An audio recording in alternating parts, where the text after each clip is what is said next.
Hi there, I'm Jamie Safe. It's such a pleasure to join you here tonight in spirit as I'm recording this from across the world in Southern California. It feels good to share the things that I'm about to talk over with you. You know, when Wendy first told me about this event, I was like, sure, I'd love to submit something. Then I started to wonder what on earth I was going to say. In quiet moments, I'd ask myself what the topic was for me. And it finally came to me in the early morning one day before I had even opened my eyes. So I grabbed my phone and I started punching out what I was thinking before I could forget it. It's a story and a call that needs to be heard. Therefore, I'd like to thank Wendy and the others who have put on this event. Thank you for seeing a need, sensing a time, and then putting yourselves into action to make tonight possible. Sending you and all a big Cali hug. Yesterday evening, my 3-year-old and I went out collecting leaves.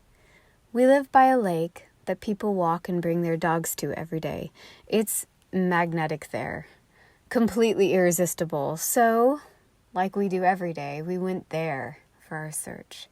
With her leaf basket in one hand and the other hand in mine, my daughter and I walked together, 2 long shadows on the ground in the buttery California sun. Along the way, we passed a lady who had 2 chihuahuas. "Can I pet your dogs?" my daughter asks. The woman nods, and so my daughter bends down, and in her usual playful voice, she says, "Oh, baby, oh, baby." That child makes me laugh every single day. We spend a few minutes there as she strokes their fur and they lick her hands. Then we say our goodbyes, and on we go. We see a German Shepherd. Its brown-black fur clothes its tall frame. We pass several kinds of canines. Terriers with their curly hair, retrievers with their sparkling eyes, a Great Dane whose bark was so loud and deep that all the ducks ran away from him, a couple of poodles with their dainty struts, and one stocky, playful pug. Down by the lake, we see flowers, round roses, pointy birds of paradise, bright pink bougainvilleas, small clusters of lavender on thin stems, and so many more. Each flower stood confidently colorful, giving off its own special smell.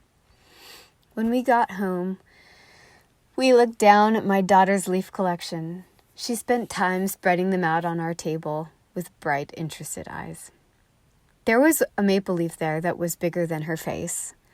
Others that were also big, a couple that were half that size, some that were small, a tiny one. Each one was different and showing a different shade of autumn. Each leaf had its own shape as they came from different trees, from different places and different backgrounds. We marveled at their diversity. Gathering them together celebrated their differences and made them more beautiful to our eyes. There they laid, a collection of color, of nature, of stories, all arranged in our home to enjoy for the season.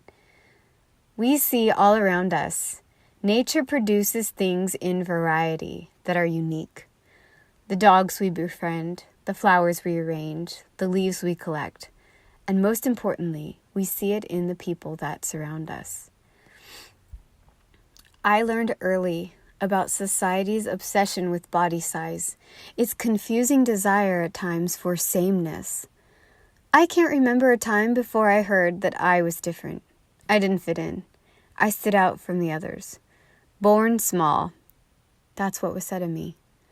Adults would see me and immediately say to my mom and dad, "Oh, she is small for her age."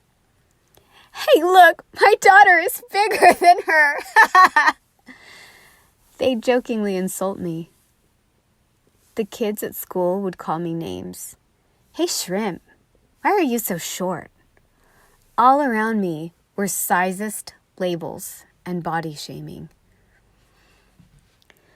Shorty, small fry, baby hands, little foot, and midget were just some of what I would hear on a normal basis. There were patronizing head pats, impromptu measuring comparisons. There were taunting grins when others would grab my hand and push theirs up against mine, stand beside me looking down, or shove their foot by mine just so they could point down and then laugh at my body. When a girl finds herself being bullied, a defense strategy exists to look for something equally hurtful to say about the bully. But if it isn't in her to do that, the bully will often carry on, and that was my situation. So, I cried when people weren't looking, and sometimes when they were. How could I not?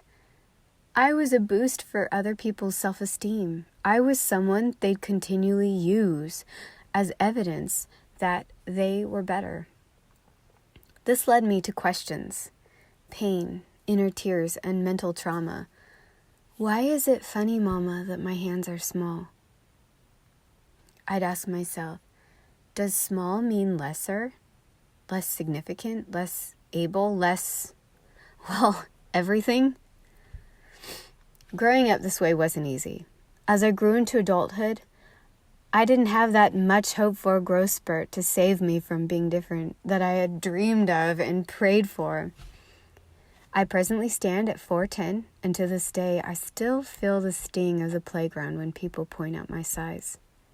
However, a great deal has strengthened in me. You see, I stand a woman with open hands to joining every labeled, body-shamed, demeaned woman that wants to shed discrimination, own her space, and be confidently, differently, perfectly her. Welcome to a place where labels can't stick. And P.S., I still have questions. Can't we get it through our heads that everybody is different? Why point out what somebody already knows? Why talk about it? How does it help? Doesn't nature make a variety of unique things? Why not see the art in each human? Wake up, everybody. Your comments won't be heard as observations. They will be received as blows on a painful bruise. And for what reason? To make ourselves laugh? To feed our egos? It's mindless. Can we look for the soul in front of us behind the eyes? Can we learn a better way? We need a new measuring stick besides each other. May I propose a stick beyond what is seen with the eyes? We've been gifted with 5 senses, yet some people choose only the eyes to gauge the worth of the people around them. They mistakenly spend their time thinking about how small she is, how big she is, how old she is, how dark she is, how light she is.